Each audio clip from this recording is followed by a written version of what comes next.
단순한 달리기부터 걷기, 수영, 모든 운동에는 고유 감각 훈련의 요소가 있습니다. 고유 감각 훈련이라는 건 뭐냐면 내 손이 지금 어디 있고 내 발이 어디 있고 내 몸의 상태가 어떻고 이거를 계속 다시 말해서 바깥으로만 가는 나의 주의를 내 안으로 돌리는 거. 순간순간 내 몸의 위치나 이게 달라지죠. 그때 나한테 오는 그 느낌도 어텐션을 줘야 돼. 내 의도의 결과로서 생기는 내 움직임이 주는 그 감각을 동시에 느껴보는 거예요. 그럼 그걸 하면 어떻게 될까요? 차분해져요. 진짜 명상이에요. 감정은요, 몸의 움직임이에요.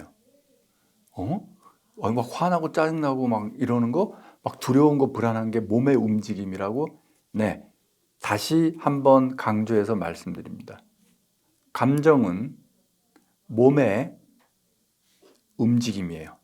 그런데 우리 이건 뭐죠? 이거 팔 뻗기죠. 이건 뭐죠? 손가락 뻗기죠. 그것처럼 어떠한 종류의 움직임을 두려움이라고 표현하는 거예요. 또 헷갈리죠? 감정은 마음 상태 아닌가? 아니요, 몸 상태예요. 이 모션이에요. 움직임이에요. 감정은. 그러면 그거를 이 책에 여러 군데 나온 지나스라는 LLINAS라는 아주 유명한 뇌과학자가 있죠. 뉴욕 대학의 그 의사고 뇌과학자. 그 로돌포 지나스 LL인데 이제 그 발음이 지나스라고 해요. 영어식으로 하면 뭐 리나스가 되겠지만 그분은 감정을 fixed action pattern이라고 아주 여러 번 잘 설명해요. fixed action pattern이 뭐냐? fixed 고정돼 있어요. action 행위예요, 행위. pattern 형태, 유형이라는 뜻이에요. 그러면 이 FAP, Fixed Action Pattern이 뭐냐면 대표적인 게 이런 게 Fixed Action Pattern이에요. 우리 걸어갈 때 어떻게 걸죠? 손 이렇게 움직이죠, 걸어갈 때. 그게 Fixed Action Pattern이에요. 닭이 걸어갈 때 어때요?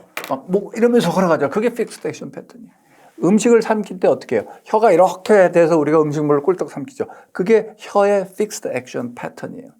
특정한 조건, 특정한 상황에서 우리 몸은 그런 행위를 딱 보여요. 나도 모르는 사이에. 즉 여기서 말하는 이 액션은 의도적인 행위가 아니에요. 나도 모르는 어떤 행위, 내가 그렇게 하는 행위예요. 자, 그러면 두려움이라는 게 뭐냐면 두려움이라는 건 위기 상황이라고 우리 뇌가 판단을 하면 아까 말했던 호르몬 편도체 활성화되고 그에 따른 특정한 호르몬 네트워크에 따라 몸의 상태가 변해요. 1번 뇌신경계와 관련된 근육이 수축이 돼요. 턱 근육, 지금 말씀드린 얼굴 근육, 승모근 올라가고 충세유돌근, 눈 쫙 긴장이 되고 혀 밑근육, 혀 굳어지고 등등등. 이게 이제 근육 파트예요. 동시에 몸 안에는 심장이 불규칙적으로 뛰기 시작하고 이 내장이 굳어지든지 좀 뻣뻣해져요. 그러니까 소화 기능이 떨어져요. 그리고 면역 시스템도 떨어지고. 그러니까 내 심장의 움직임, 내장의 움직임, 속에서는 그런 움직임이 달라지고 겉에서는 이거 나도 모르게 올라가고 인상 쓰게 되고 이 악물게 되고 어깨 들고 눈 커지고 굳어지고 이게 나도 모르는 사이에 드락 일어나요. 종합적으로. 그러면 내 몸에 변화가 오죠. 그게 모션이에요. 그게 픽스드 액션이에요. 고정된 행위를 탁 하는 거예요. 그러면 내 몸이 그 상태 된 다음에야 우리 뇌에 여기 그 몇몇 부위에서 ACC라든지 또는 그 소마토센소리 코텍스라든지 몇몇 몸의 부위에서 뇌 대뇌피질 그 부위에서 내 몸의 변화를 얘가 감지를 해요. 그래서 이 몸에서 올라오거든요. 그 신호가 여기 긴장돼서 여기서 장이 꿈틀대, 심장이 두근대 이런 신호들이 올라올 거 아니에요. 그게. 그런 신호들이 올라오는 걸 능동적 추론을 해요. 이 뇌는 추론 기관이에요. 그래서 그걸 해석을 해요. 이 몸 상태가 어떠냐? 불안하구나. 그래서 그때 두려움을 느끼는 거예요. 그래서 이렇게 생각하시면 돼요. 갑자기 멧돼지가 나타났어. 그래서 내가 두려워. 그러면 그 사이에 멧돼지가 나타났음을 알아차림과 내가 두려움을 느끼는 사이에는 내 몸 상태의 변화가 있는 거예요. 수능 시험장에 갔어. 약간 시험 불안증 학생이. 수능 시험장에 갔어요. 시험지를 받아드니까 식은땀 뻘뻘 나고 시험 불안 증세가 나타나. 그건 뭐냐면 시험지를 받아들어서 긴장하고 불안함 사이에는 몸의 변화가 있는 거예요. 그래서 어떻게 우리가 감정을 조절한다 하는 거에 우리가 의도를 갖고 이제 감정을 조절하고 싶잖아요. 내가 너무 불안함이 많아, 내가 너무 분노가 많아, 막 이럴 때 그걸 조절하고 싶으면 어떻게 하면 되냐면 어떤 자극물 있죠. 시험지라든지 아니면 멧돼지라든지 아니면 직장 상사라든지 아니면 뭐 내가 하는 어떤 데드라인 무슨 일이라든지 이런 나한테 스트레스, 분노나 두려움을 주는 일 있잖아요. 그걸 들여다보면서 이게 분노할 필요가 없는 거라고 아무리 머리 돌려봐야 안 돼요. 근데 우린 그러고 있거든요, 보통. 그게 아니라 얘 때문에 뭐가 먼저 일어나요? 내 몸의 변화가 일어나요. 그리고 감정이 느껴지는 거예요. 그래서 감정이라고 우리 생각하는 건 이 몸의 변화랑 같은 거예요. 같은 거예요. 그러면 어떻게 하느냐면 시험지를 받아들여도 몸의 변화가 없도록 훈련하면 돼요.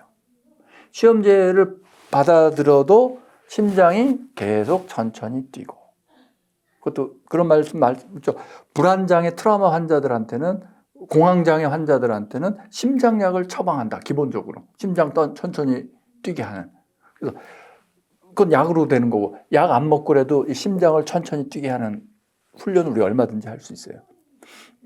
그 유산소 운동이나 뭐 이런 거. 그래서 심장을 천천히 뛰게 하는 훈련 평소에 하고 턱 근육 이런 긴장 풀어주는 거 천천히 하고 배 내장기관 풀어주는 거 내부 감각 훈련 이런 걸 천천히 하고 평소에 이걸 많이 해두면 어떨까요? 그러면 이런 자극물이 와도 몸이 이렇게 변하는 착 변하는 게 덜하겠죠. 그게 감정 조절 훈련이에요. 그게 제가 말씀드리는 분노가 이미 일어났을 때는 이미 몸이 이렇게 됐거든. 그럼 이미 늦은 거죠. 그죠? 그래서 내가 이 분노가 이 상태에서 일어나는 걸 깨닫고 그다음에 노력을 해야죠. 이제는 이런 자극이 와도 분노가 안 일어나게. 그러니까 이런 자극이 와도 누가 뭐라거나 뭐 이런 자극이 와도 내 몸이 그 분노라는 패턴의 반응을 내 몸이 안 보이도록 훈련하는 것. 그게 내면 소통 훈련이에요. 그걸 이제 두 가지 큰 방법인데 내 마음과의 내면 소통, 생각을 어떻게 하느냐도 있어요. 자기 긍정, 타인 긍정 그것도 있지만 더 근본적인 거는 내 몸과의 내면 소통이죠. 그래서 그걸 자꾸 알아차리고 뭐 하고 그게 지금 이게 그 얘기예요. 얼굴 표정뿐만 아니라 여러 몸 상태와 감정, 그 몸 상태 변화 자체가 감정이다. 이렇게 말씀드릴 수 있어요. 트라우마 스트레스라든지 아니면 여러 가지 감정 조절 장애를 고유감각 훈련으로 치료할 수 있다라고 저는 말할 수가 없어요. 그러면 치료가 안 되냐?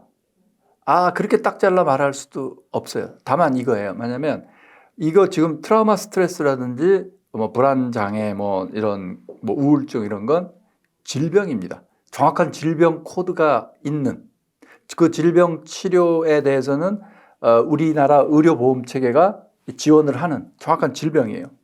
그 질병을 의사가 아닌 제가 진단하고 이렇게 하면 치료된다. 이거는 의료법 위반이에요. 그런 얘기하면 안 돼요. 저뿐만 아니라 누구도 함부로 그런 얘기하면 안 돼요.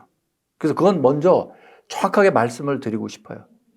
질병은요, 반드시 그 전문가, 왜냐하면 사람마다 너무 다르고 원인도 너무 다르고 그러니까 우리가 의사라는 직업을 필요로 하는 거잖아요. 그분들의 판단에 맡겨야 돼요. 그걸 진단이라고 그래요. 여러분 혼자 진단하면 안 돼요. 나 아무래도 공황장애인가 봐. 아무래도 나 불안장애인가 봐. 아무래도 나 우울증인가 봐. 우울증 아닌데 우울증이라고 착각하시는 분 많고 진짜 우울증인데 난 우울증 아니라고 착각하시는 분도 엄청 많아요. 그러니까 어떻게 해야 돼요? 그게 단순한 슬로건이 아니에요. 진료는 의사에게. 그거 단순한 슬로건이 아니에요. 그분들은 정말 의대 다니는 동안 졸업하고 뭐 인턴 레지던트 하는 동안 미니멈 한 10몇 년을 그걸 훈련을 받은 사람들이에요. 수많은 환자 이런 걸 그럴 수밖에 없어요. 게다가 이걸 꼭 말씀드리고 싶어요. 우리나라 의료 시스템도 좋지만 우리나라 의사 선생님들의 실력은 정말 세계 최고 수준이에요. 게다가 그게 아마 세계 최고 수준에 더 올라갈 것 같아요. 왜냐하면 요새 의대 들어가는 학생들은 똑똑한 애들 중에서도 제일 똑똑한 애들이 의대 가고 있잖아요, 지금. 아마 그 수준이 더 올라갈 거예요. 그러니까 앞으로 향후 우리 일반 국민들은 우리나라 병원과 의사를 좀 믿자. 이게 제가 꼭 드리고 싶은 말씀이에요. 함부로 진단하고 치료하면 안 돼요. 그러면 저는 뭐 하는 거냐? 저는 뭐 하는 거냐면 그런 질병 상태에 이르기 전에 우리가 이런 걸 하면 좀 많이 예방이 될 수 있다. 그걸 말씀드리는 거고. 그 다음에 꼭 질병에 대한 예방, 뭐 이런 거 아니더라도 그냥 일상생활 하는데 편하고 행복하고 사는 법. 예를 들어 질병은 아니어도 불편한 사람 많거든요. 감정적으로 자꾸 짜증나고 질병은 아니야. 근데 아직. 근데 그런 분들 마음 편하게 하고 그 다음에 내 감정 상태를 좋게 하면 또 뭐가 되느냐. 성취 역량, 능력, 인간관계 개선 이런 게 좋아지니까 이제 그런 거에 제가 도움을 드리려고 하는 거고 그 다음에 실제로 질병 상태에 있는데 의사 선생님 처방이나 어떤 치료에 따라 많이 나아졌어요. 그러면 재활운동 개념으로 의사 선생님한테 계속 치료는 받으면서 동시에 마음 근력 훈련 같은 걸 하면 훨씬 좋아질 수 있겠다. 그런 보조적인 거죠. 이걸 자꾸 오해하셔가지고 예를 들어 이게 불안의 원인이 이겁니다. 이게 해서 이걸 하면은 좋아집니다. 불안장애 다 치료되겠구나. 이렇게 과장되게 해석하실까봐 제가 말씀을 드리는 거예요. 별로 비용도 많이 들지 않잖아요. 병원 가서 진단받고 하는 거, 그리고 약 처방받고 하는 거. 그래서 좀 기준이 뭐냐. 내가 언제 병원에 가서 의사 선생님한테 진단 한번 받아보냐 하면은 딱 기준이 좀 명확하게 있습니다. 뭐냐면 일상생활에 이 증상 때문에 내가 불편함을 느껴. 그게 다예요.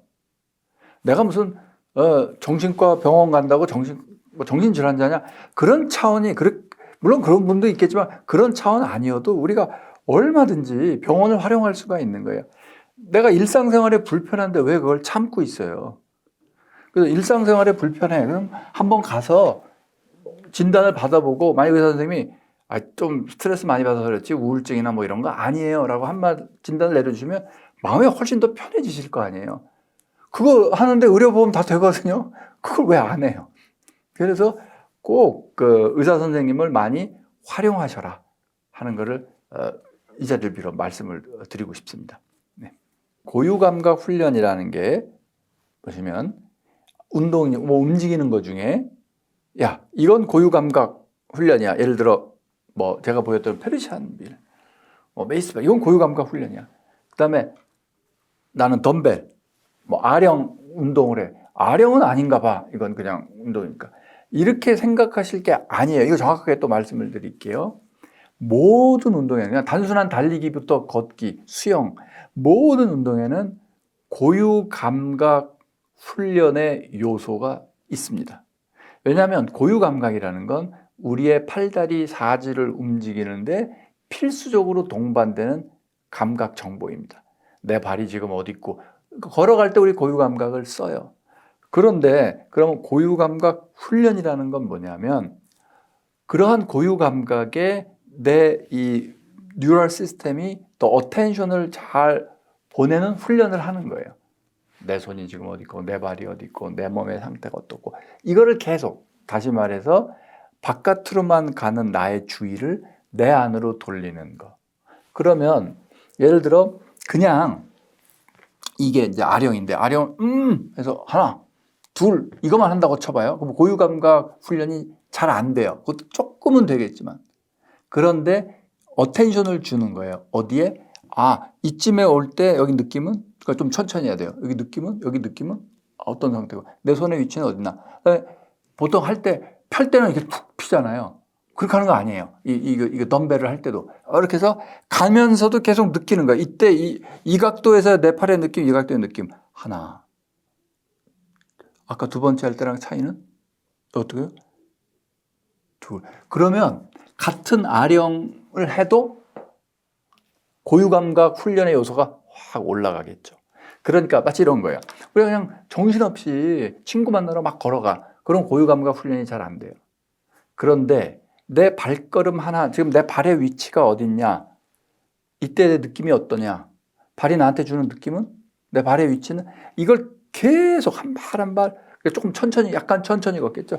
엄청난 어텐션을 주면서 걸으면 어떻게 돼요? 그냥 걸어가기도 고유감각 훈련이 돼요. 그걸 다른 말로 하면 그게 걷기 명상이에요. 그래서 이게 움직임 명상이 사실은 다 고유감각 요소가 있어요.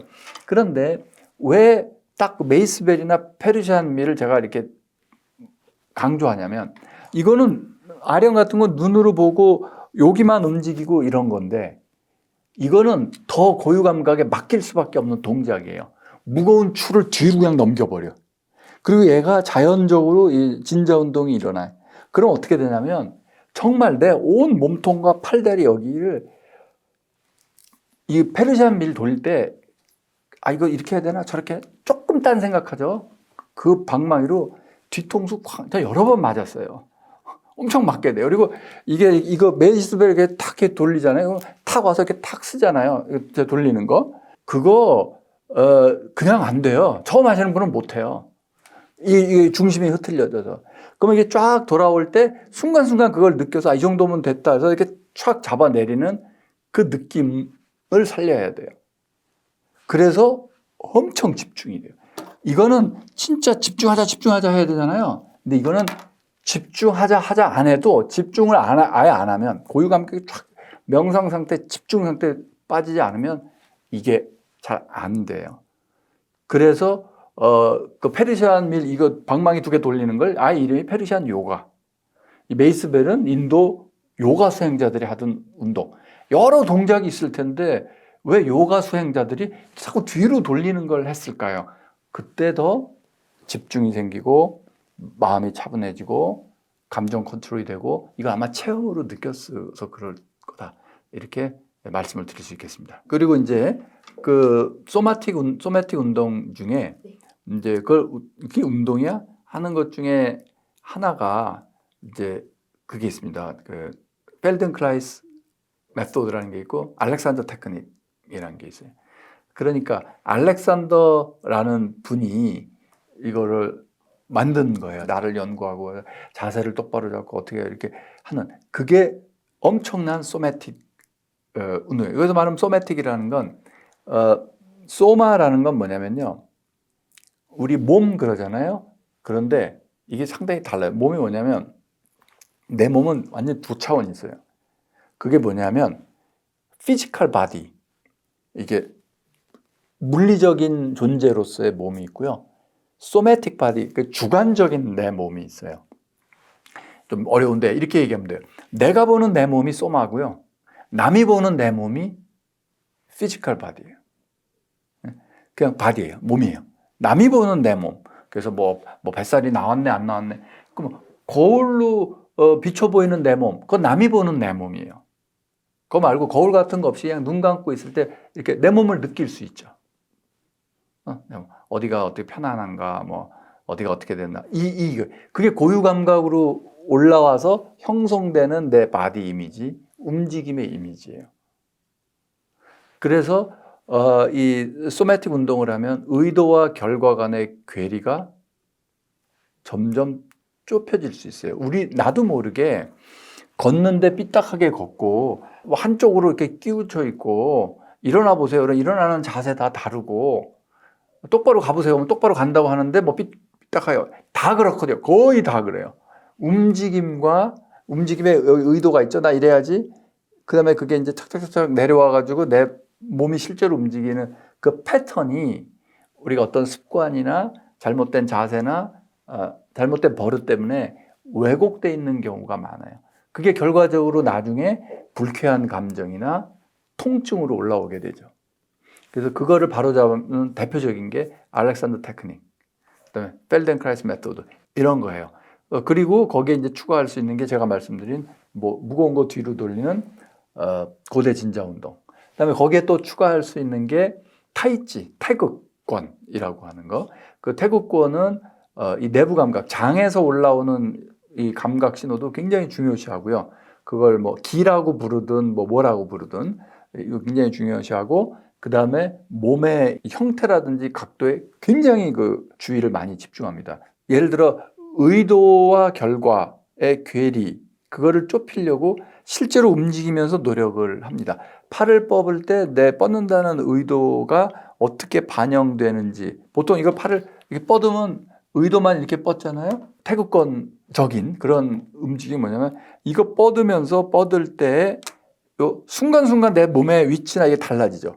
그때 나한테 오는 그 느낌도 내가 거기다 어텐션을 줘야 돼. 지금 무슨 얘기냐면, 내 의도의 결과로서 생기는 내 움직임이 주는 그 감각을 동시에 느껴보는 거예요. 그러면서 내부 감각도 느끼는 거예요. 그러니까 어떻게 되냐면, 움직임이 이렇게 왜 천천히 하는 거 많이 봤죠. 뭐 이렇게 저기 중국에 어디 뭐 공원에 가면 그게 그거예요. 사실은 천천히 할 수밖에 없어요. 이게 그냥 천천히 움직이는 게 아니라, 아, 이게 이렇게 되고 이 느낌이 이렇게 되는구나. 한 번 움직일 때마다 그냥 느낌이 달라. 그게 고유 감각 더하기 내부 감각. 그러면 그걸 하면 어떻게 될까요? 차분해져요. 진짜 명상이에요. 움직임 명상이에요. 그래서 움직임의 명상도 좀 고유 감각을 더 강조하는 고대 진자 운동이 있고, 이 의도와 결과 간의 괴리에 더 집중하는 이런 소매틱 무브먼트, 펠든크라이스나 알렉산더 테크닉이 있고, 또는 내부 감각과 고유 감각을 동시에 보는 이런 태극권, 이런 게 기체종, 이런 거가 또 있다, 이렇게 말씀을 드릴 수 있습니다. 그걸 저는 이제 고유 감각 훈련이라고 정의를 내린 겁니다. 이거는 여러분도 쉽게 해볼 수 있어요. 그냥 한 문장을 읽게 하는 거예요. 한 문단을. 주어가 나예요, I. 그래서 나는 이래서 괴롭고 말이야, 난 이래서 화가 난다, 이렇게 문장을 읽을 때 하고 똑같은 문장인데 거기서 I를 그 사람 이름으로 바꿔버렸어요. 김주환은 지금 힘들고 말이야, 뭐 김주환은 이래서 괴롭고, 똑같은 문장인데 I 대신 그 사람의 이름을 3인칭인 것처럼. 벌써 편도체가 안정화되고요. 감정이 벌써 가라앉기 시작해요. 그것만 해도 그게 셀프 디스턴싱이에요. 나 자신의 존재를 오롯이 알아차리는 상태가 되면 이미 아무 문제가 없는 상태입니다. 자, 보세요. 나 자신의 존재를 오롯이 알아차려요. 그러면 괴로움이 없어요. 고통이 없어요. 나 자신의 존재를 오롯이 알아차려요. 그러면 자기 참조 과정이 활발하게 일어나요. 즉 셀프 리퍼런셜 활발하게 일어나요. 그 상태는 MPFC 네트워크를 활발하게 쓰고 있는 상태예요. 행복하고 조용하고 감정적으로 편안하고 창의적인 생각도 잘 떠오르고 문제 결력도 높아지고 이래요. 그것이 왜 중요하고 그것이 뭐냐, 이거는 좀 이렇게 답변을 드릴 수 있을 것 같아요. 자기 참조 과정 훈련을 꾸준히 해서 그거에 대한 명상 방법이 몇 가지가 있죠. 대표적인 게 격관 명상도 되고, 이제 그런 거를 하게 되면은, 내가 지금 존재하고 있구나, 현존하는구나, 지금 여기에 내 존재, 이걸 느끼게 되면 그때 자유로움과 평온함과 상태를 한번 맛을 보시면, 이래서 이런 명상을 하는구나, 이게 이제 확 느끼게 되죠. 그러면 명상이 그때부터 취미가 될 겁니다. 너무 좋으니까. 명상을 해서 내가 뭘 얻겠다, 이게 전혀 아니고요. 명상 자체가 너무 좋아지겠죠. 네. 존투 운동도 마찬가지예요. 그 존투 운동을 자꾸 하면 몸에 탁 맞고 그러니까 굉장히 기분이 좋아지거든요. 그러면 운동을 해서 무슨 살을 빼겠다, 뭐 근육을 키우겠다, 이게 아니라 그 운동 그 자체, 그 시간이 너무 행복하게 느껴집니다. 그래서 명상이 됩니다. 명상은요, 절대 어떤 도구로 생각하지 마세요. 수단으로 생각하지 마세요. 물론 마음 근력 훈련해서 우리가 수단으로 쓸 수도 있지만 하다 보면 너무 좋거든요. 그래서 그냥 취미처럼 자꾸 좋아서 하는 거, 이 상태가 되시면 정말 몸도 건강해지고 마음도 건강해지실 겁니다. 기억자, 경험자, 말이 좀 어렵긴 하죠. 그런데 이렇게 생각하시면 될 것 같아요. 내가 이렇게 있어서, 나 여기 지금 앉아 있어. 나 내일 뭐 해야 돼. 나 어제 뭐 했어. 나 아까 어제 뭐 점심 먹었어. 뭐 이따 저녁 먹을까. 뭐 이렇게 플랜도 하고 뭐 이렇게 나라는 존재, 자의식이죠. 나의. 그게 하나라고 생각을 하죠. 한 덩어리. 하나. 근데 그게 하나가 아닙니다. 그리고 그게 자아가 하나가 아니라는 것은 예를 들어 다니엘 캐니만의 experiencing self, 경험하는 자아, remembering self, 기억하는 자아 이런 연구를 통해서도 나타나 있고 라마찬드란의 그 어떤 환자에 대한 연구라든지 다 이 책에 얘가 쫙 나와요. 그래서 내가 생각하는 내 의식 셀프가 이게 하나가 아닌 거예요.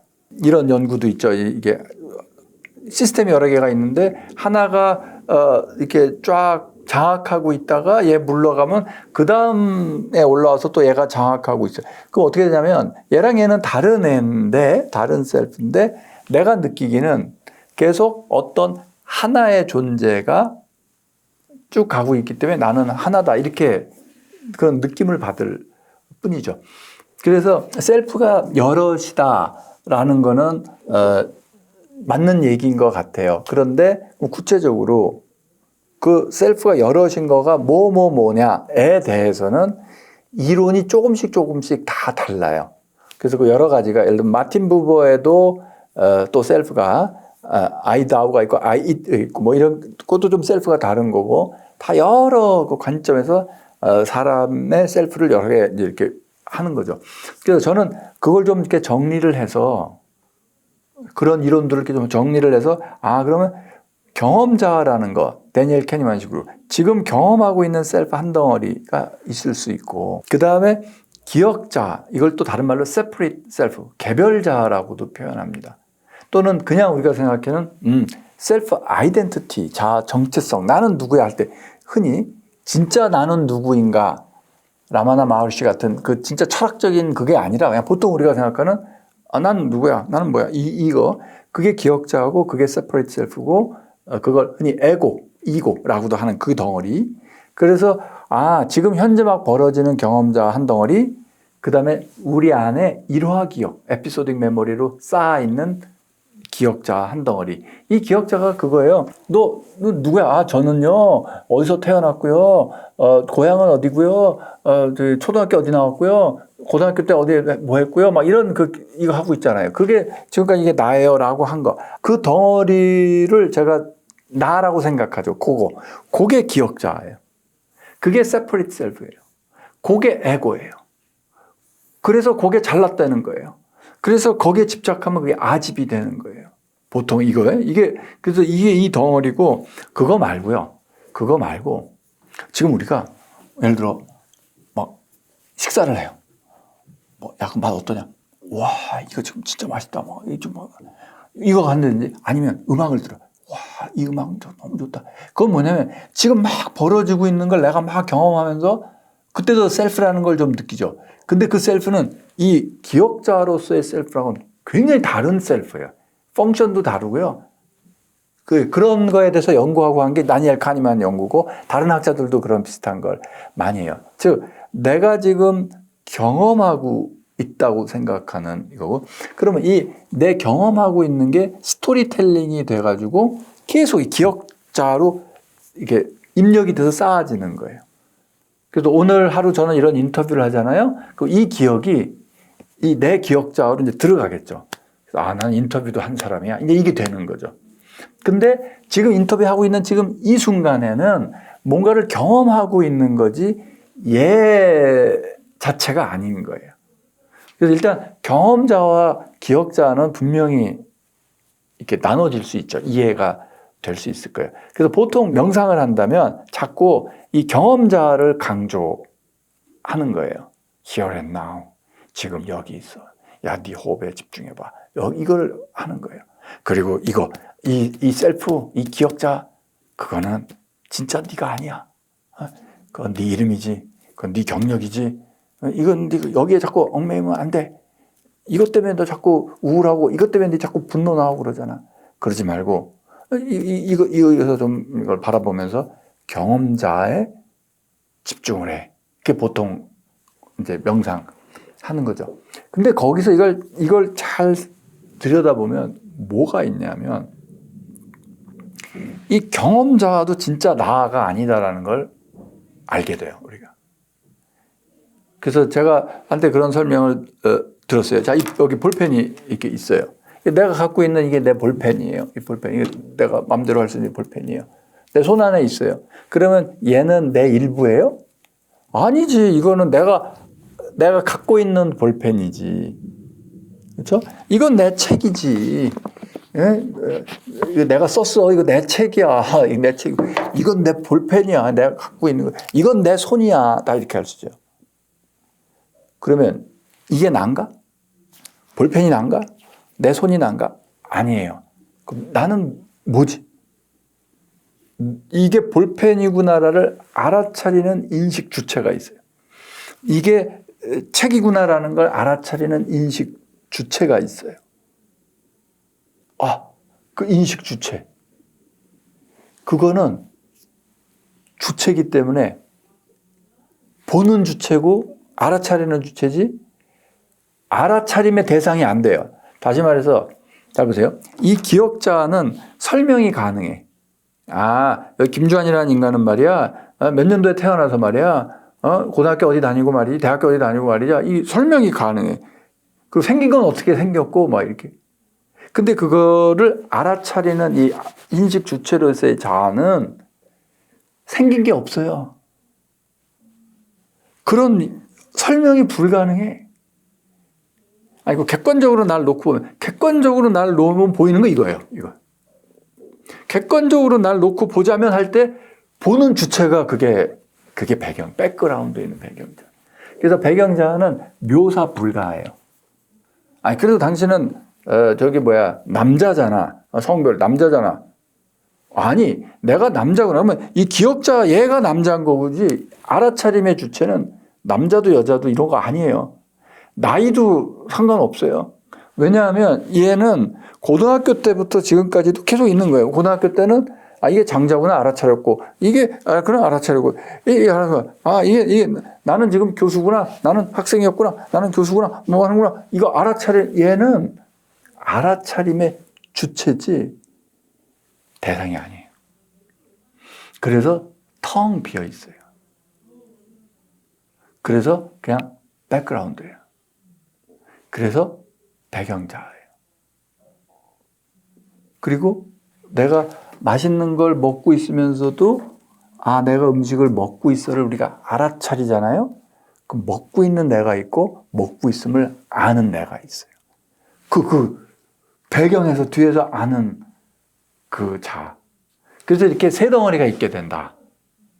이 말이죠. 그러면 그 배경자 뒤에 있는 그거가 뭐냐? 그게 어떻게 보자면 진짜 나예요. 사회적으로 우리가 통상 사회적으로는 얘가 진짜 나고 얘가 진짜 나예요. 이건 지금 현재 막 활동하고 있는 나고 이거는 아이덴티티로서의 나예요. 얘는 그야말로 신분증도 있고 생긴 거 사진도 찍혀 있고 얘는 그렇죠?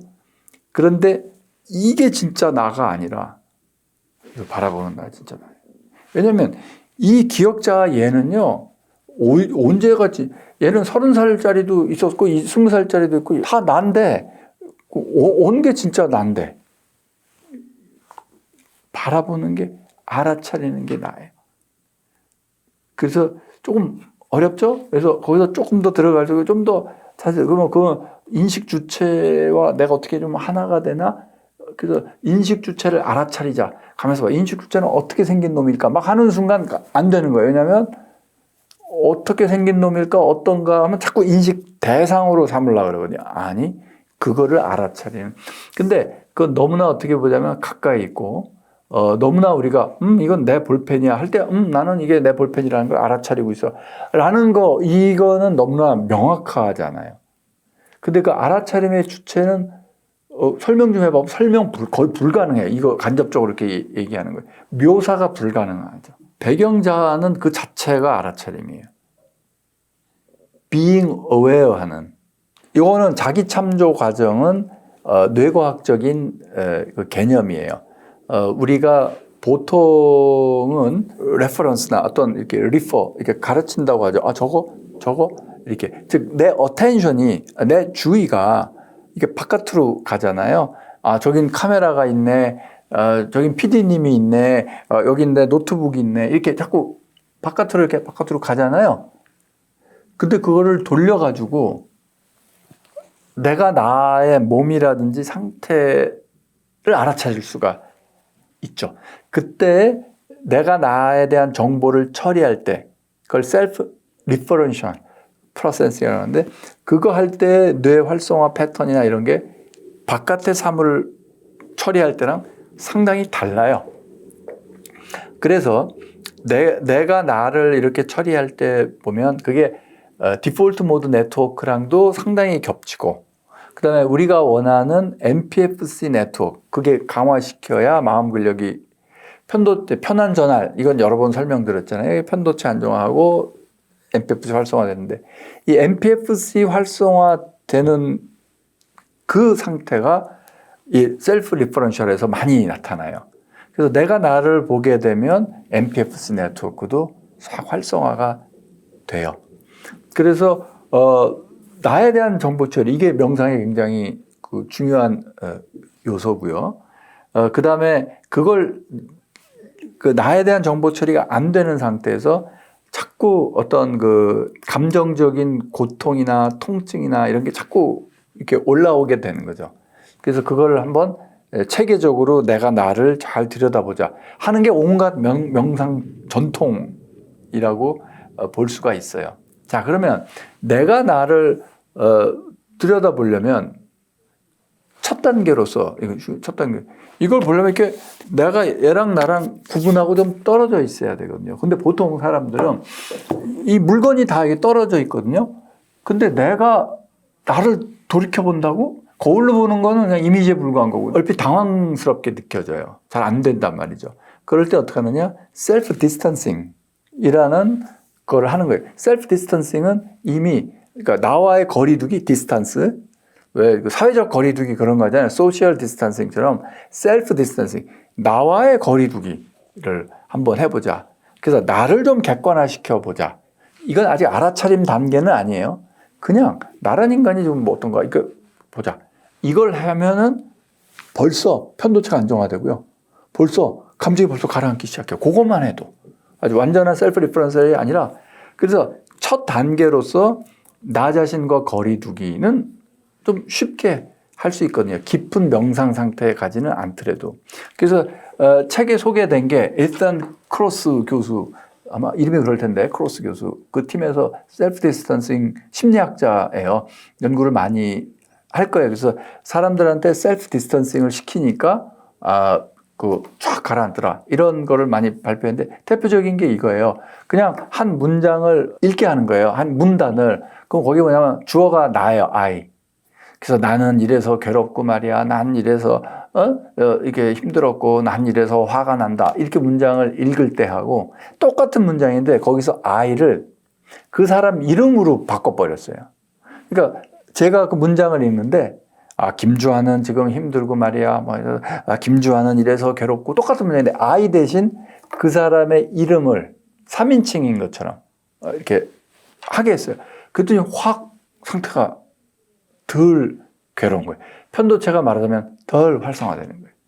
그래서 그런 거를 한 대표적인 예가 그 미국 농구 선수 중에 제임스 르브론이라는 그 유명한 농구 선수가 있는데 그 제임스 르브론은 이렇게 원래 자기가 소속돼 있던 좀 작은 팀에서 이제 하다가 이제 계약이 만료가 된 거죠. 근데 너무나 스타가 됐기 때문에 이제 돈 더 많이 주는 큰 팀으로 갈 것이냐 아니면 자기를 키워준 이 원래 팀의 의리를 지키고 남을 것이냐. 그래서 사람들이 굉장히 큰 빅 이슈가 됐었어요. 과연 제임스 르브론이 큰 팀으로 옮기느냐 아니면 멋있게 의리를 지키고 탁 있느냐. 그 갑론을박 인터넷에서 한 거죠. 발전을 위해서는 큰 팀으로 가야 돼. 아니야 그래도 의리를 지켜야 돼. 이게 어쩌고저쩌고. 근데 이제 결정을 한 다음에 인터뷰를 한 거예요. 그랬더니 제임스 르브론의 그 유명한 그 인터넷에 돌아다니기도 할 거예요. 인터뷰. 내가 딴 팀으로 간다 하는 인터뷰에 뭐라고 나오냐면 제임스 르브론은 본인이 그렇게 얘기하는 거예요. 제임스 르브론은 그 사람을 위해서 그를 위해서 가장 좋은 결정을 내렸다. 그의 발전을 위해서 제임스 르브론은 여기 간다. 마치 내 얘기잖아요. 근데 I라는 표현을 안 쓴 거예요. 그러니까 아마도 제 생각에 이 셀프 디스턴싱 이런 그 훈련이나 상담을 받아본 것 같아요. 하도 이 사람 스트레스 많이 받아요. 운동선수들은 그 상담 이거 감정관리 이거 훈련 많이 받거든요. 그래서 셀프 디스턴싱 기법을 이미 쓰고 있는 거죠. 그래서 저도 만약에 굉장히 막 괴롭고 스트레스 받으면 어느 날 이런 인터뷰에 그렇게 얘기할지 몰라요. 김주환은 요새 힘듭니다. 저는 김주환을 위해서 제가 무엇을 해야 될지 생각을 많이 했습니다. 제임스 르브론이 꼭 그런 식으로 얘기를 했거든요. 그게 셀프 디스턴싱, 확 이해되시죠, 이게? 그래서 셀프 디스턴싱이고, 이거는 여러분도 쉽게 해볼 수 있어요. 그냥, 아이고, 나는 내가 힘들어. 아이고, 내가 이렇게 하지 마시고, 자기 이름을 부르면서, 너 힘들구나. 그래서, 너를 위해서, 그를 위해서, 이름 대면서 어떻게, 하면 좋을까? 뭐 이런 식으로 생각을 하잖아요. 나를 좀 객관, 그게 셀프 디스턴싱이에요. 그거를 한 다음에는, 그 다음에 이제 본격적인 좀 알아차림 훈련을 하고, 그럼 본격적인 알아차림 훈련은 어떻게 하느냐? 디폴트 모드. 여기 또 설명이 잘 되어 있으니까, 여기 안 써있지만 음악을 들을 수도 있고요. 뭐 하여튼 여기 있어요. 그걸 보고 마인드 원더링.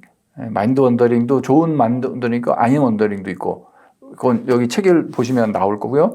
그래서 그렇게 해서 이제 그 디폴트 모드 네트워크를 좀 활성화하는 방향 그걸로 가고, 그 다음에 정말 본격적으로 자기 참조 과정 훈련의 가장 센 효과 좋은 훈련은 인식 주체로서 남는, 인식 주체를 알아차리는, 인식 주체 그 자체가 되는 격관 명상이에요.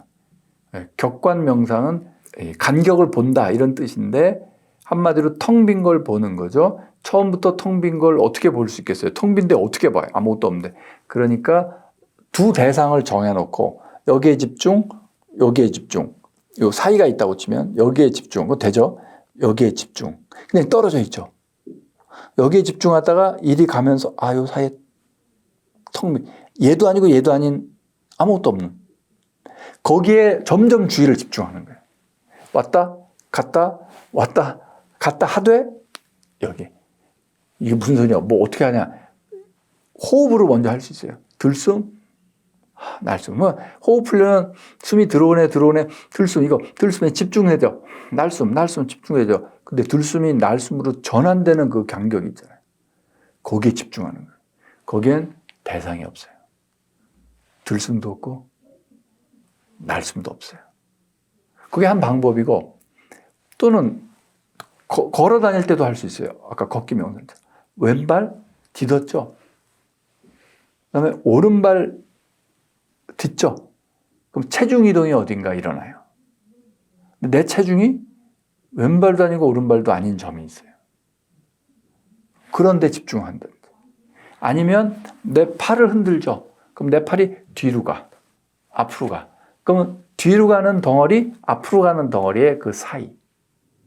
방향의 전환점. 거기엔 뒤로 가는 움직임도 없고 앞으로 가는 움직임도 없죠. 아무것도 없어요. 그럼 이게 무슨 훈련이냐면 아무것도 없음을 인식하는 훈련이에요. 인식 대상이 없는 인식이에요. 그러면 인식 대상이 없으니까 뭐가 확 느껴져요? 인식 주체가 느껴져요. 또 다른 방법은, 이건 좀 더 쉬운데, 종소리 이용하는 거예요. 이렇게 땡 치고 종소리가 점점 줄어들죠. 그럼 땡, 종소리에 집중. 근데 종소리가 점점 줄어들어. 또 집중. 종소리 남았나 안 남았나 몰라. 또 집중. 종소리 없는 고요함인 것 같아. 또 집중. 그 고요함을 듣게 돼요. 아무것도 없는 걸 듣게 된다. 그때 확 인식 주체가 느껴질 수밖에 없어요. 왜냐하면 종소리라는 인식 대상에 집중하는데 걔가 없어지거든요. 진짜 고요해져요. 그래서 그걸 이거는 이렇게 말로 하면 그런가? 무슨 소리인지 이러는데 해보잖아요. 종소리 없어지는 명상 아니면 호흡 격화 해보면 한두 번에서는 안 느껴지고 훈련을 하면 깊이 있는 와 이게 진짜 명상이구나. 그 다음부터 하지 말래도 나 이거 또 하고 싶어 막 이게 돼요. 정말 고요해지기 때문에. 그래서 그거를 전통적으로는 사구나 명상과 닐구나 명상이 있어요. 사구나 닐구나 이게 있는데 그것도 이 책에 설명이 나와요. 사구나 명상이 뭐냐면 사구나가 뭐냐면 어떤 특징이 있는 대상이 있는 이런 뜻이에요.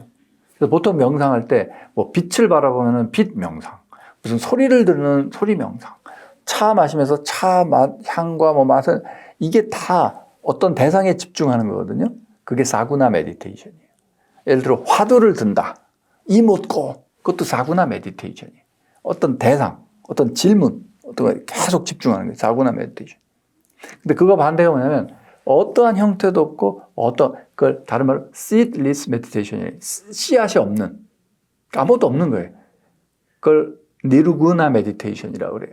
그러면 그 니르구나 메디테이션을 하려면 처음부터 야 아무것도 없는 거에 집중해. 이게 말이 안 되잖아요. 아무것도 없는데 어떻게. 그래서 간접적으로 어떤 두 대상을 놓고 들숨날숨을 놓고 사이를 본다든지 아니면 사라져가는 종소리를 따라가면서 집중을 한다든지 이런 간접적인 방법을 써서 대상 없는 인식, 니르구나 메디테이션을 하는 거고 그거의 목적은 뭐냐? 인식 주체를 알아차리는 거고 결국은 뇌과학적으로 그게 어떤 뜻이냐? 강력한 자기 참조 과정의 효과를 불러일으키는 거다.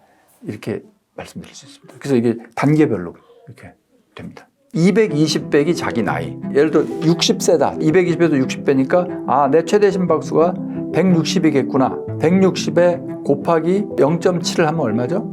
112가 돼요. 그럼 일단 이 기준으로 하는 거예요. 내 심박수가 한 112 정도가 됐을 때 숨이 찬가 안 찬가 보세요. 110이 됐을 때 너무 힘들고 숨차다 그러면 체력이 좀 약하신 거예요. 좀 더 떨어뜨려야 돼요. 하다 보면은 이 정도 빨리 걸었으면 예전에는 막 심박이 120, 130 올라갔는데 지금 똑같은 속도로 걷는데 110밖에 안 되네. 그럼 체력이 좋아진 거예요. 그러면 뭐가 되느냐? 젊어지는 효과가 또 일단 있게 됩니다. 그래서 존2 훈련을 운동 명상 삼아 꾸준히 하루에 1시간이든 적어도 30분이든 매일 한 달만 하시면 달라질 겁니다. 존2 트레이닝. 존2라는 건 존이 영역이 5개 정도 있다 또는 6개, 7개까지 얘기하는 사람도 있어요. 뭐 세부로 나누면 7개가 되고 절대적인 게 아닌 거예요. 그러면 흔히 하는 존 5, 첫 번째 존 1 이거는 존 1, 2, 3, 4, 5 이렇게 가는 거예요. 1이 뭐냐면 제일 강도가 낮은 뭐 천천히 걸어 다니는 운동이에요. 가만히 앉아 있는 건 아니고 아무튼 운동은 운동인데 아주 약한 강도의 운동. 그러면 뭐 심박수도 뭐 저기 아주 뭐 한 80, 90 천천히 되겠죠. 그러다가 운동 강도를 약간 조금 더 빨리 걷는다든지 뭐 조금 더 하면 심장이 좀 더 빨리 뛰겠죠. 그러면 이게 존 2가 돼요. 또 더 하면 빨리 뛰겠죠. 그럼 존 3가 돼요. 그리고 얘는 뭐냐면 거의 미친 듯이 힘들게 하는 거겠죠. 그리고 더 이 끝에까지 오면 이게 최대 심박수. 최대 심박수 나오게 하는 거는 정말 30초? 내 힘을 최단해서 있는 대로 세게 하는 건 30초도 잘 못할 거예요, 아마. 자전거 선수들, 이런 사람들 막판에 어택 치고 나오는 거 30초를 자기 최대 출력으로 할 수 있을까요?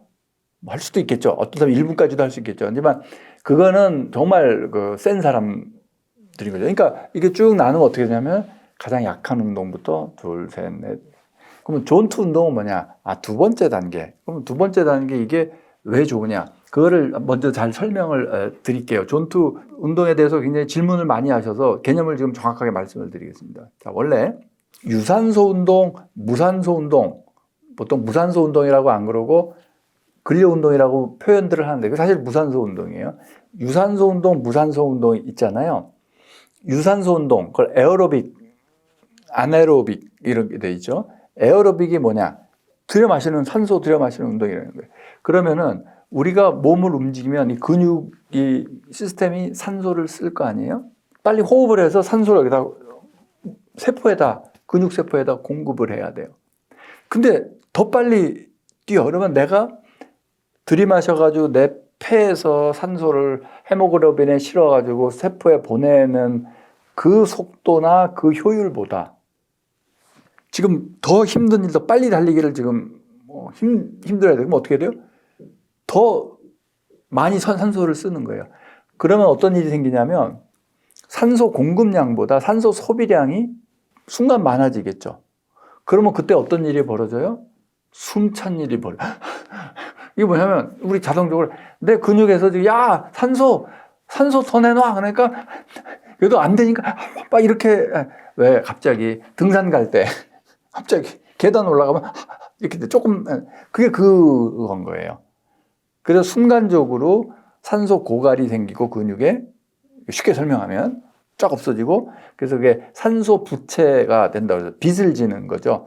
그래서 그럴 경우에 무거운 중량 드는 거 이런 거 하잖아요. 스쿼트 같은 거 이렇게 막 무거운 거 들으면 할 때는 그냥 숨 참고 하다가 내려놓은 다음에 막 이런 경우가 있어요. 그게 뭐냐면은 운동 끝났는데도 막 헐떡대. 그게 뭐냐면 산소를 이미 다 쓴 거거든요. 그러니까 부족하니까 막 호흡해가지고 우리 몸이 이렇게 된다 이 말이에요. 자, 그러면 거기서 산소 부채가 일어나기 전에 다시 말해서 뭐냐면 내가 이 정도 산소 공급을 해줄 수 있어. 이건 심장, 폐 모든 기능 종합이죠. 우리 혈액 순환이 그래서 그 양이만큼이라고 칩시다. 그럼 운동을 이렇게 해. 그러면 숨 안 차고 그냥 걸으면서 운동하죠. 근데 운동 강도가 점점 세죠.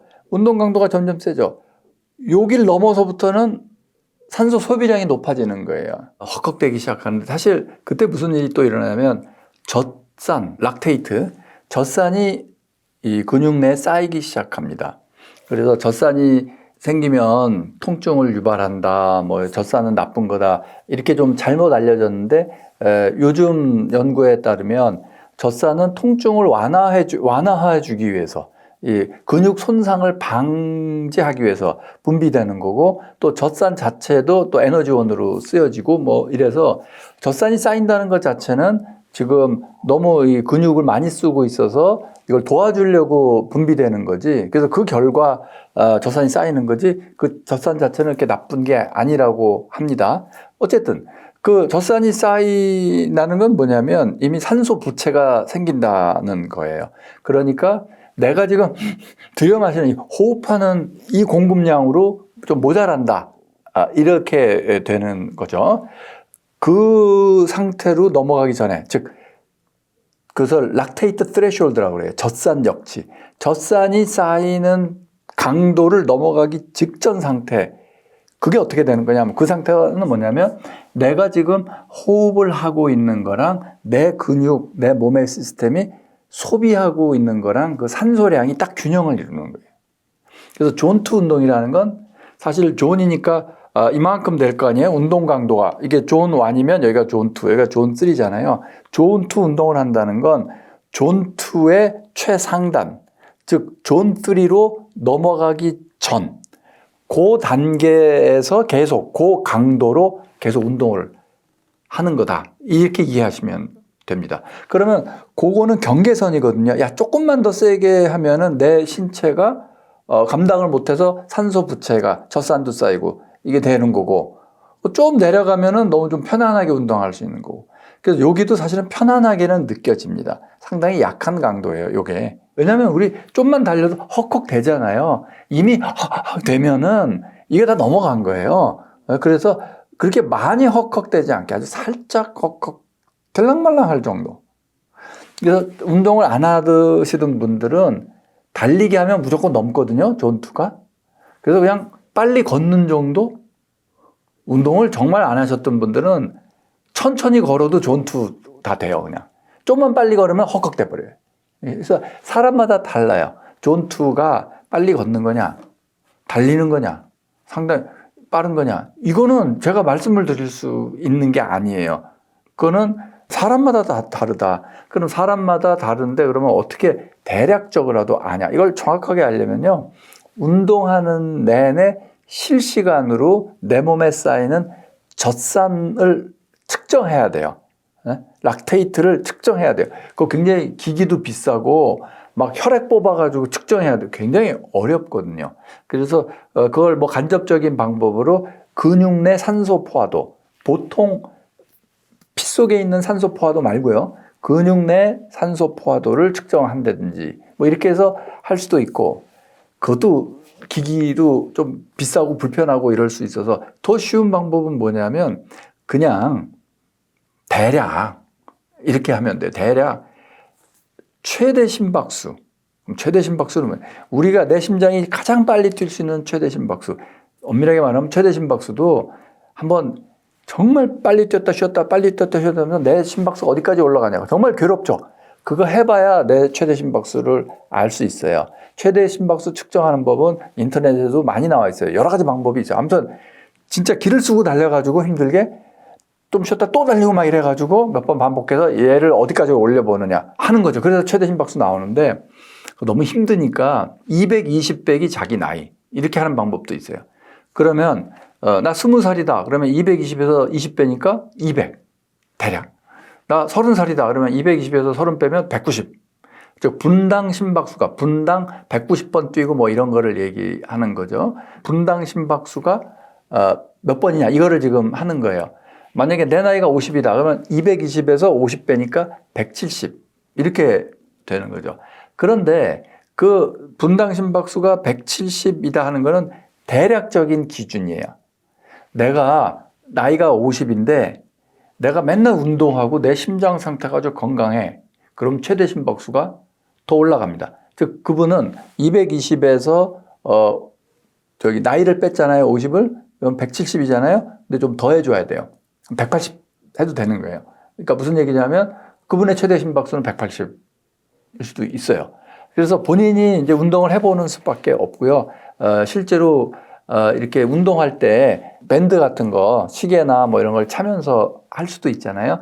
예전에는 뭐 폴라 밴드라고 가슴에 차고 그래야 심박수가 실시간으로 측정이 되는데 요새는 간단하게 스마트워치라든지 아니면 여러 가지 스포츠 밴드가 있어요. 심박수는 꽤 정확하게 측정할 수 있는 비싸지 않은 게 굉장히 많습니다. 그래서 여러분께 권해드리고 싶은 것은 운동하는 내내 내 심박수를 실시간으로, 분당 심박수를 실시간으로 알 수 있는 거 굉장히 중요하니까 꼭 스포츠 밴드든 스마트워치든 이거를 착용하시기 바랍니다. 심박수 측정하려고. 그리고 그걸 이제 앱이랑 연결하면 앱으로도 내 심박수가 지금 현재 얼마다 이게 보이는 거죠. 그러면은 어떻게 그거를 계산하면 되냐면 내 최대 심박수가 예를 들어 170이다. 그러면 170 곱하기 0.7을 하는 거예요. 70%. 그래서 그거를 유지하면 되죠. 그래서 대략 계산을 해볼까요? 그러면 여러분이 예를 들어 60세다. 220에서 60배니까 내 최대 심박수가 160이겠구나. 이렇게 하고 160에 곱하기 0.7을 하면 얼마죠? 160에 곱하기 0.7을 하면 112가 돼요. 일단 이 기준으로 하는 거예요. 내 심박수가 한 112 정도가 됐을 때 숨이 찬가 안 찬가 보세요.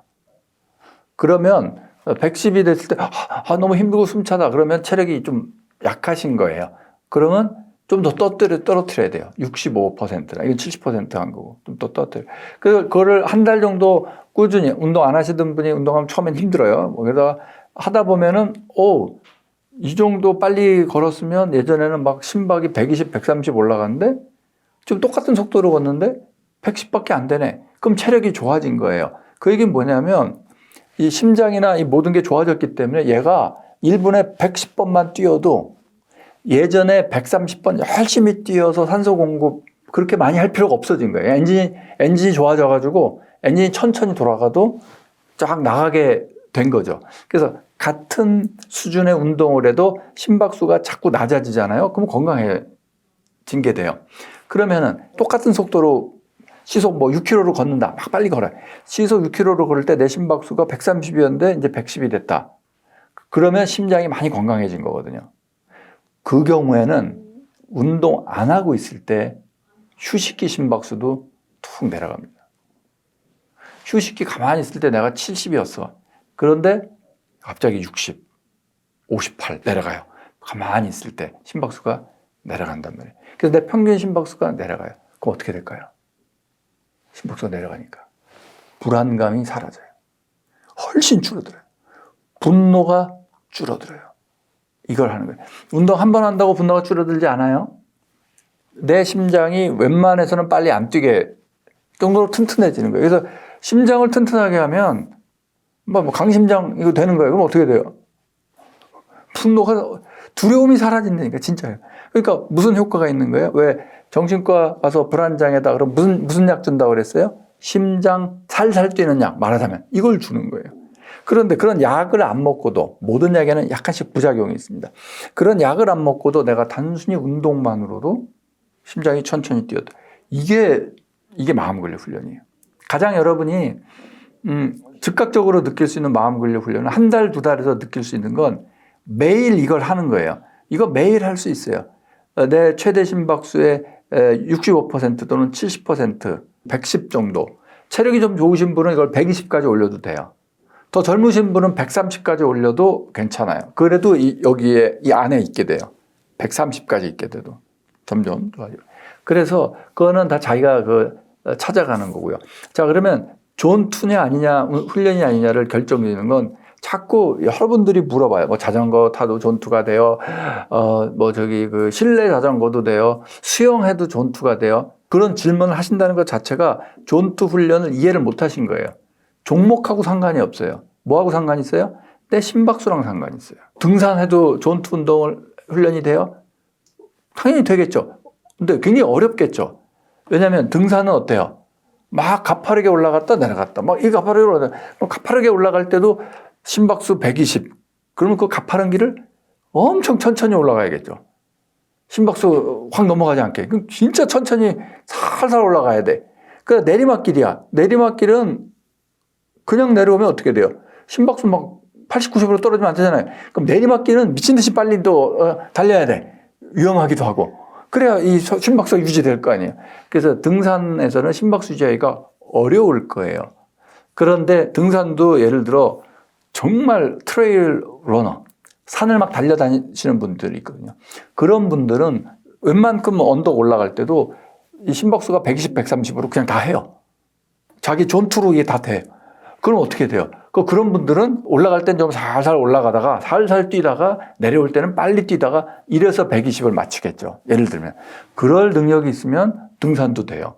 수영은 어떨까요? 수영 많이 하셔가지고 천천히 하잖아요. 그럼 수영 진짜 존투 훈련하기 좋아요. 그럼 수영하는 동안 내 심박수, 스포츠 밴드에 방수되는 거, 스마트워치에 방수되는 거 많아요. 수영하면서 할 수 있는 거. 저도 방수되는 이 스마트워치 타고 수영할 때 맨날 제 심박수를 봐요. 무슨 종목과 상관없이도 할 수 있다.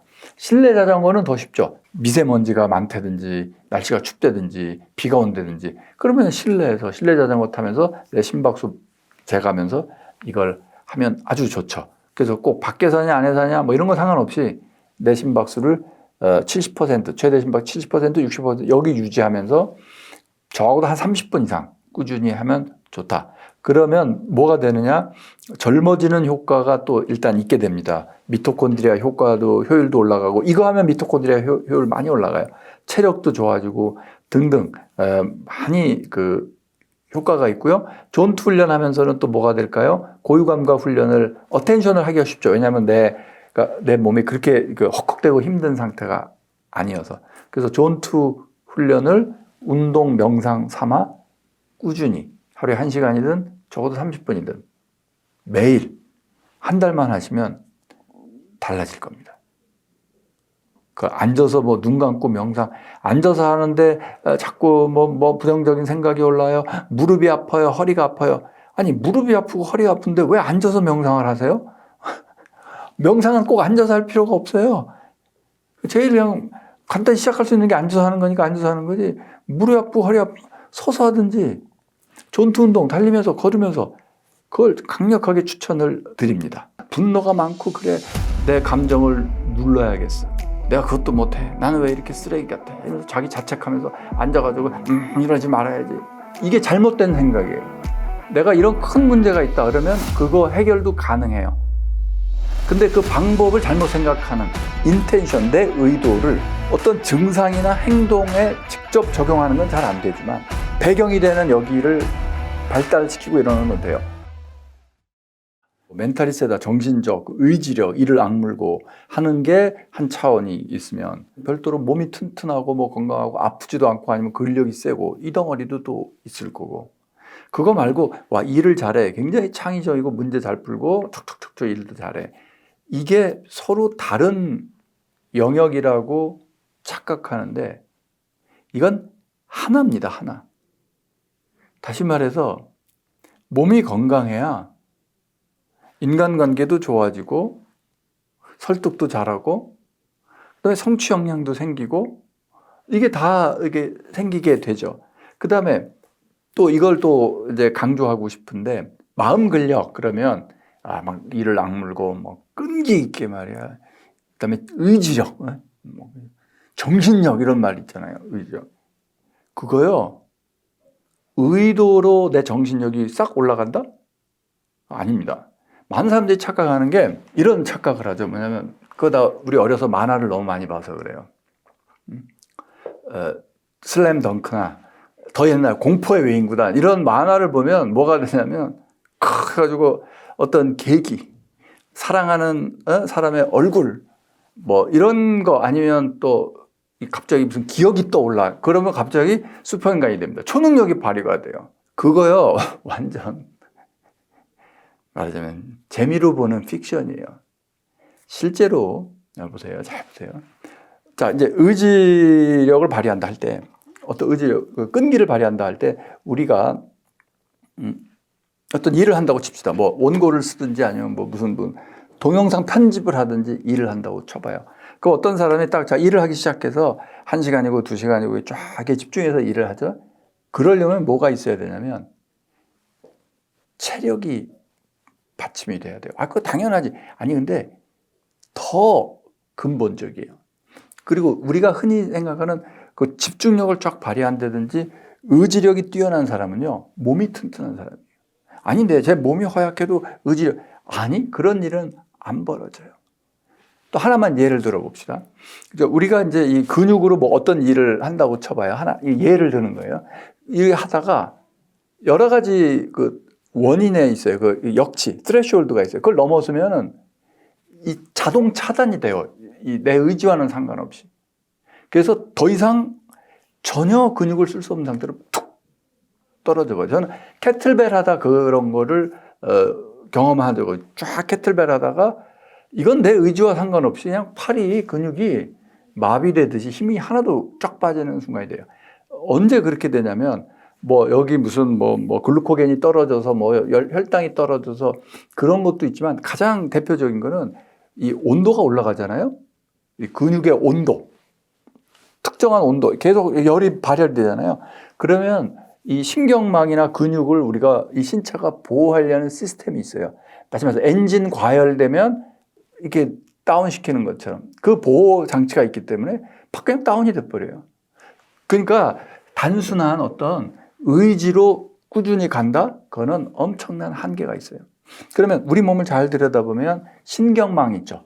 그래서 우리 몸을 어떻게 의지력을 발휘하려면 내 뇌, 신경망, 그게 한 네트워크가 쫙 깔려 있으면 그거와 밀접하게 상호작용하는 호르몬 네트워크가 또 쫙 깔려 있어요. 이 호르몬 네트워크는 이게 사실은 좀 새로운 학문 분야예요. 엔도크로놀로지, 내분비학이라고 하잖아요.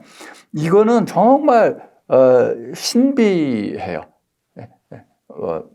무슨 남성 호르몬이 어떻게 돼, 여성 호르몬, 이거부터 시작해가지고 이걸 지금 얼핏 말씀드릴 수 없는데, 그러니까 다시 말해서 베이스라인이 얼마에서 얼마나 더 올라가느냐가 더 이펙트를 주지, 절대량이 아니다부터 시작해서 그런 것도 있고 아닌 것도 있고, 그다음에 조건이 있어요. 어느 게 나올 때 어느가 또 나오면 얘의 의미가 또 달라지고, 얘가 얘랑 같이 나올 때 얘의 의미가 달라져. 그러니까 어떤 호르몬이라든지 어떤 그거의 의미를 딱 특정 지을 수도 없는 거예요. 맥락에 따라 다 엄청 이 몸이 복잡해요. 그래서 그 호르몬이, 그래서 왜 우리가 스트레스, 우리가 늘 얘기하는 편도체 활성화, 그 스트레스 이게 다 호르몬으로 이루어져 있거든요. 편도체 활성화 자체는 뭐예요? 그건 뉴런이죠. 그러면 얘가 탁 하게 되면 그 다음에 내분비에서 착착착착 특정 호르몬이 일어나고 뭐 일어나고 그 다음에 어디를 자극하고 다다다닥. 그래서 호르몬의 네트워크가 쫙 있어요. 그 엔도크로놀로지 내분비학에 따라서 사람의 행동이 어떻게 변하는가를 보는 학문도 지금 막 생겨나고 있어요.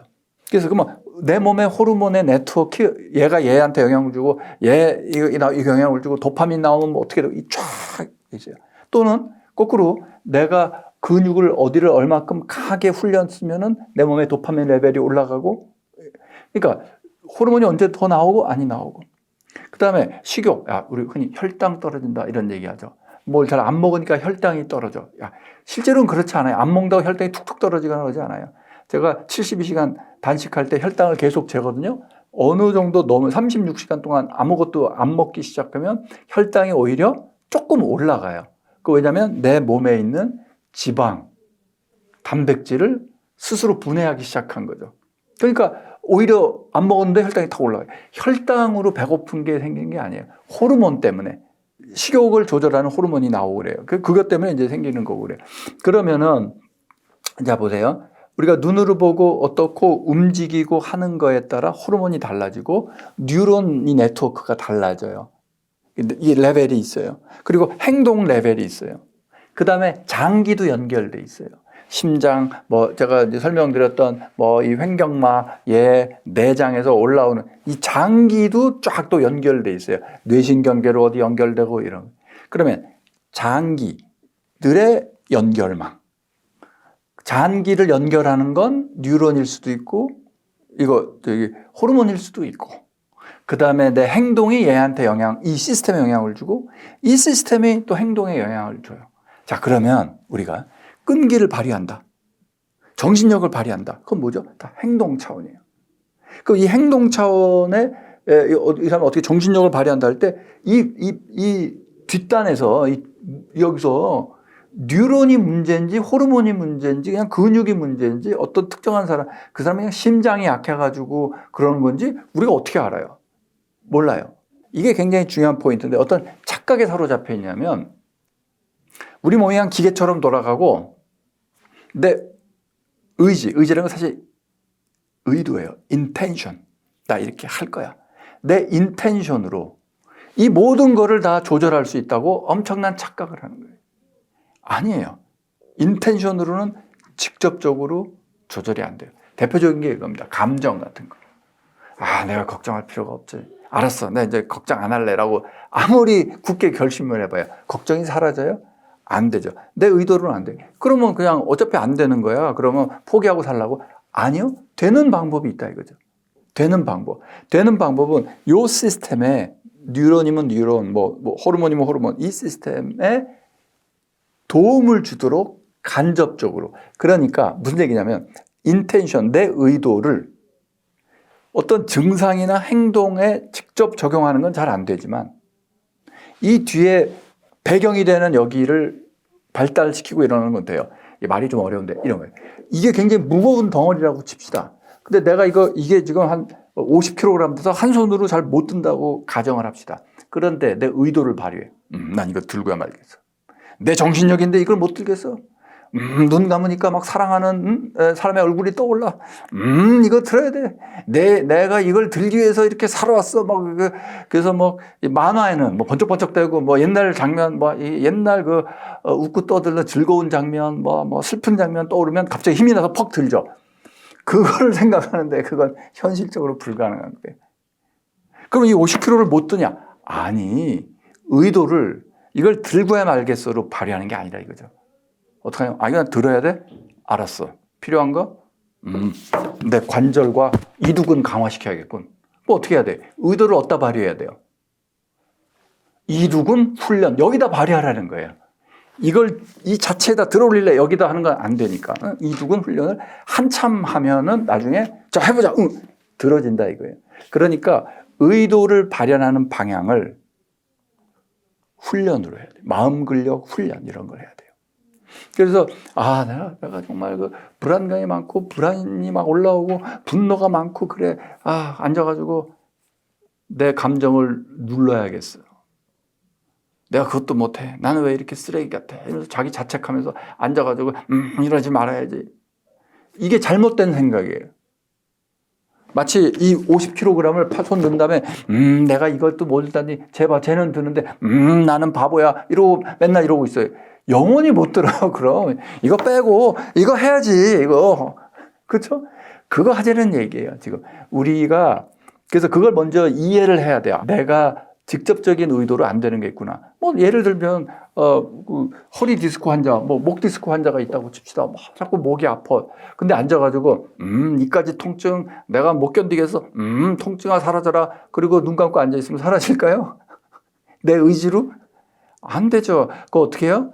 살살 프로그램 잘 짜서 목 운동, 스트레칭, 어깨 운동, 허리 운동, 전신 운동 이걸 해서 온몸의 근육과 유연성 이런 걸 강화시키고 하면 어떻게 돼요? 그럼 점점 통증이 사라져요. 그 제가 경험했던, 전 목 디스크 환자였고 제가 경험한 그 사실이에요. 그래서 뭐든지 가능합니다. 내가 나를 변화시키는 거는. 내가 이런 큰 문제가 있다 그러면 그거 해결도 가능해요. 근데 그 방법을 잘못 생각하는, 굳은 의지로 직접 참아야지만 이겨내야지, 이걸로는 안 되겠다 하는 걸 꼭 말씀드리고 싶습니다. 삶과 죽음은 붙어 있는 거예요. 예를 들어 이 책, 이거 얘 살았나요? 이거 산 게 아니에요. 죽은 것도 아니고 산 것도 아니에요. 물건이에요. 그러니까 얘는 삶과 죽음이 없는 애예요. 근데 우리는 살았다고 생각하고 바둥바둥 되죠. 왜? 죽음을 거부해서. 그러면 생사여일을 이거를 진심으로 받아들이면요, 아무런 스트레스가 없어집니다. 만약에 진짜 이렇게 받아들인다. 고등학교 시절 장자와 반야심경에 매료되어 명상수행을 시작했습니다. 그리고 대학교 1학년 때는요, 산속 암자에 머물기도 했었고요. 하루는 구름이 엄청 몰려와가지고요, 그 암자에 지금 잊혀지지가 않는데 너무나 구름이 세서 손을 뻗으면 제 손끝이 보일까라 말까 할 정도로. 우연히 고등학교 2학년 시절에 지금도 그 책을 저는 갖고 있습니다. 제가 고등학교 2학년 때 보던 바로 그 책을 지금 막 사가서 낡아서 막 부슬부슬 했는데, 뭐냐면은 삼중당 문고 그런 게 있었어요. 이렇게 포켓 사이즈, 손바닥만한, 두께도 뭐 이렇게 얇고 그런 삼중당 문고 시리즈 중에 이원섭이라는 선생님께서 번역하신 장자를 우연히 읽기 시작했습니다. 그걸 보는 순간 정말 이렇게 눈이 확 트이고, 아, 세상에 이거구나 이 생각이 확 들었습니다. 진심으로. 그래서 진짜 거기에 빠졌어요. 지금도 기억나는데 아마 그게 제 어떤 학자가 되고 책도 쓰고 하는데 밑에 깊이 깔려 있을 거라고 생각은 해요. 맨 앞에 이런 얘기가 나옵니다. 우리 다 아는 얘기, 봉황새 얘기가 나오죠. 곤이라는 물고기가 뭐 어디 가면 크게 살고 있다. 걔가 이제 봉황새가 용이 돼서 날아 올라가는 거죠. 그래서 그 봉황새가 돼서 이제 날아 올라갈 때 구만리 청천에 날아가는데 뭐 이 날개가 뭐 길이가 얼마나 없고 엄청 이제 맞아 뻥이죠. 한 번 날개짓을 하면 뭐 어쩌고. 근데 핵심 포인트가 그겁니다. 뭐냐면 우리가 하늘을 보면 파랗게 보이지 않냐. 근데 하늘에는 먼지가 많고 뭐 이렇게 있지 않겠냐. 온갖 자잘한 게 있지 않겠냐. 근데 파랗고 깨끗하게 보이는 건 멀리서 봐서 그렇다. 그래서 봉황새 입장에서 우리 세상을 내려다보면 어떻게 보이겠냐. 우리가 하늘 볼 때 파랗게, 통째로 파랗게 보이는 것처럼 봉황새 눈에서 내려다보면 이 세상이 파랗게, 구분할 거 없이 그냥 똑같다 이 말이죠. 멀리서 보는데 그게 그거라 이 말이에요. 이거다라고 저는 생각이 들었어요. 그래서 거기서 반복돼서 나오는 그 말이, 핵심 말이 뭐냐면 만물, everything, 만물, 제동, 몽땅 똑같아 이런 겁니다. 다 같아. 그래서 만물 제동이어서 당연한 그 결론 뭐냐? 생사여일, 삶과 죽음이 같아. 그러면요, 더 이상 고민할 필요가 없어요. 우리 인생에서 제일 큰 문제가 죽는 거잖아요. 죽을까봐 제일 두렵잖아요. 근데 사는 거나 죽는 거나 진짜 똑같아. 그리고 이제 그런 얘기를 하죠. 그 물고기가 사람을 보면 깜짝 놀래 도망간다. 아무리 당대 미인이 연못을 봐도 거기 놀던 물고기는 그 미인을 아름답다고 보고 와 이쁘다 뭐 이러는 게 아니라 놀래서 도망간다 이거죠. 물고기 입장에서는 인간이 아무리 이쁘든 못생겼든 다 괴물, 자기를 위협하는 거죠. 좀 더 나아가서 그럼 예쁘다는 게 뭐예요? 못생기지 않았다는 거죠. 그럼 예쁘려면 뭐가 필요해요? 자, 내가 예쁜 사람이 돼야 돼. 그러면 반드시 못생긴 사람이 있어야 됩니다. 그래야 예쁜 사람이 있죠. 만약에 말이죠. 전부 다 똑같이 예쁘다고 생각해 보세요. 우리가 하늘 볼 때 다 파랗다면. 그러면 하늘이 다 파란데 저쪽 하늘은 예쁜 하늘, 요 하늘은 못생긴 하늘, 요 하늘은 마음에 드는 하늘. 나눠지나요? 안 나눠져요. 봉황새 입장에서 보면 거대한 관점에서 딱 굽어보면 다 똑같아요. 다 똑같단 말이에요. 그리고 나누니까 만물제동이 아니어서 이제 나누니까 그게 소인배들이 하는 짓이에요. 나눈다 하는 게. 그래서 나눠보니까 자 여기까지 나눠볼래. 자 여기까지는 왼쪽이야. 여기까지는 오른쪽이야. 뭐 자꾸 나눠야. 여긴 위야. 여긴 아래야. 다 나누는 거예요. 인간이 자의적으로 나누는 거죠. 원래 나눠지지도 않는 건데. 그래서 여기서 이렇게 있는 건 지금 살아있는 거야. 살아있는 거에 반대 요건 죽은 거야. 이렇게 되는 거죠. 그래서 저 강의에도 몇 번 말씀드렸잖아요. 사는 거는 죽어가는 거다. 지금 현재 살아있다는 건 죽어가는 거다. 삶과 죽음은 붙어 있는 거예요. 예를 들어 이 책, 얘 살았나요? 이거 산 게 아니에요. 죽은 것도 아니고 산 것도 아니에요. 물건이에요. 그러니까 얘는 삶과 죽음이 없는 애예요. 근데 우리는 살았다고 생각하고 바둥바둥 되죠. 왜? 죽음을 거부해서. 그러면 생사여일을 이거를 진심으로 받아들이면요. 아무런 스트레스가 없어집니다. 만약에 진짜 이렇게 받아들인다. 야, 삶과 죽음이 똑같은데 고2 때 애가 뭐가 제일 스트레스 받겠어요? 대학 입시 아니겠어요? 대학 입시 그거 사는 거 죽는 거가 진심으로 똑같은데 어느 대학 간 애가 중요해? 아무리 생각해봐도 아니네. 그거 조금 더 하면 이제 그 학교에서 막 이제 인간의 생명은 존중하다. 아니, 그건 인간 관점에서 그렇지. 물고기 입장에서도 과연 인간의 생명이 존중할까? 그런 말 있죠. 파리 목숨 같다. 사람을 파리 목숨 취급한다. 그 파리 입장에서는 억울하지 않겠어요? 그러면 인간의 목숨이 파리보다 소중하죠. 우리 다 그거 믿죠. 그건 인간 관점에서 봐서 그렇죠. 너무나 좀 치기 어린. 그러니까 고등학교 때 지금 고등학생의 생각을 얘기하고 있는 거예요. 인간의 목숨이 파리 목숨보다 과연 더 소중할까?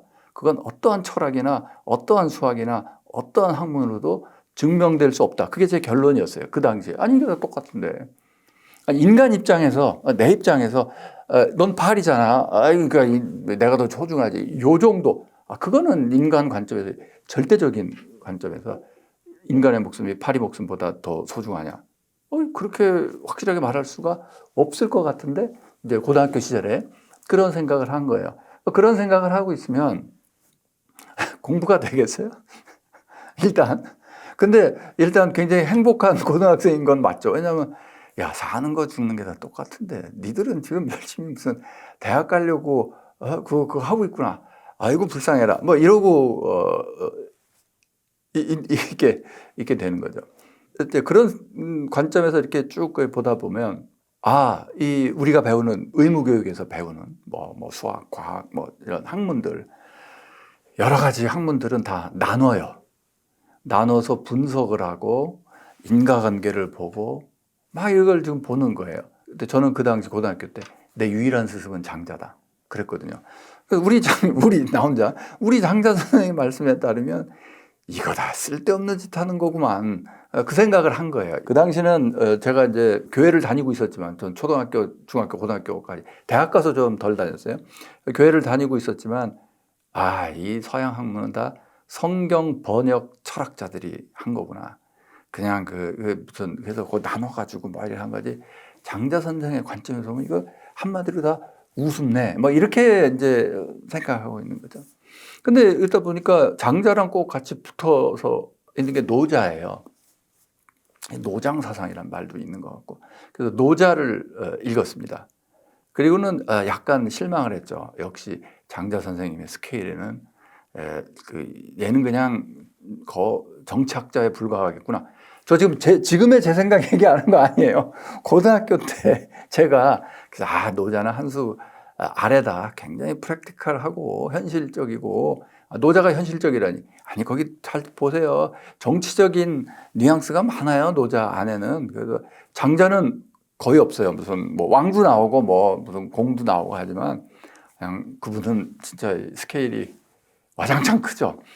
그래서 이제 이렇게 해서 노자도 읽고 하다가 노자의 그 물에 확 꽂힌 거죠. 그렇구나. 낮은데 낮은 대로 흘러가 얘는. 그리고 모든 거에 스며들어. 그리고 어느 그릇에 들어가든 그 그릇의 모양이 돼. 자기 형태를 고집하지 않아. 낮은데 낮은 대로 가. 가장 유약해. 부들부들해.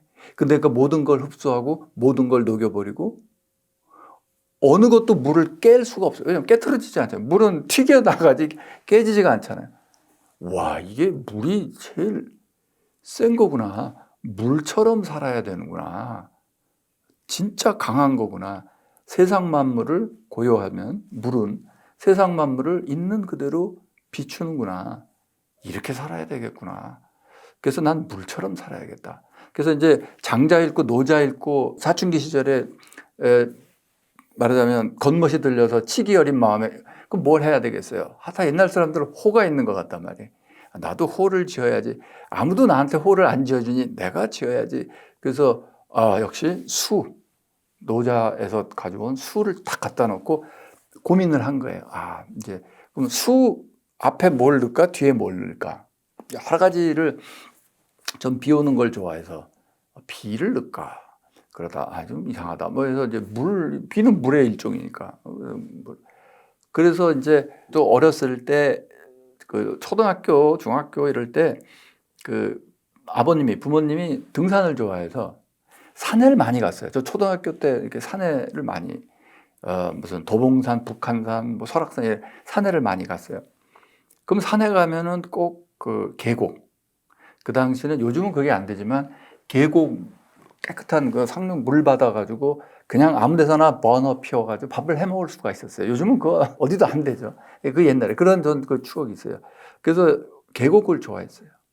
그래서 물 그러면 그게 떠오르는 거예요. 계곡물. 그래서 이 돌 틈에 흐르는 물, 와 이게 너무 나 좋다. 그때쯤 국립박물관이었나 어딘지 기억이 가물가물한데 크기도 딱 요만한 걸로 기억을 해요. 강이 안에 고사관수도라고 있어요.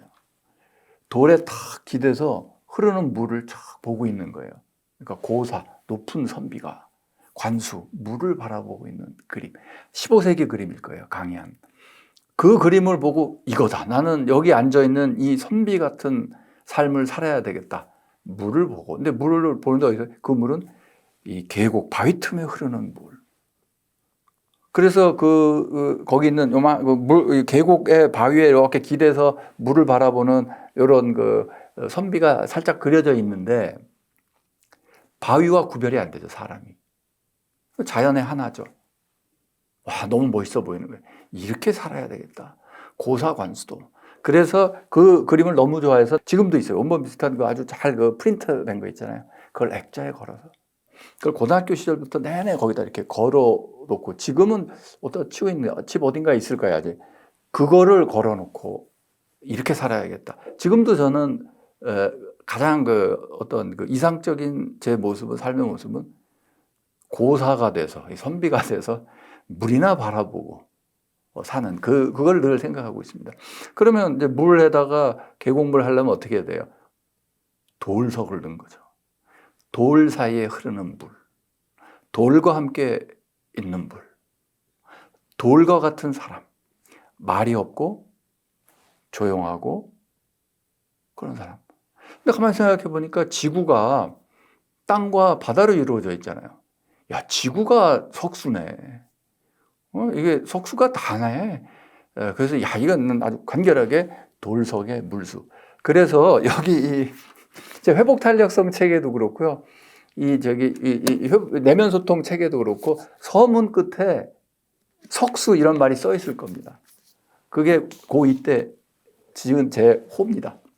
그리고 나서 좀 이따 이제 반야심경도 읽게 되는데 제가 내가 옛날에 이런 글을 페이스북에, 요새는 저 페이스북을 거의 안 합니다. 제 페이스북에 2016년도에 그때도 띄엄띄엄 할 때예요. 글을 하나 이렇게 올려놨습니다. 고등학교 시절 장자와 반야심경에 매료되어 명상수행을 시작했습니다. 그리고 대학교 1학년 때는요.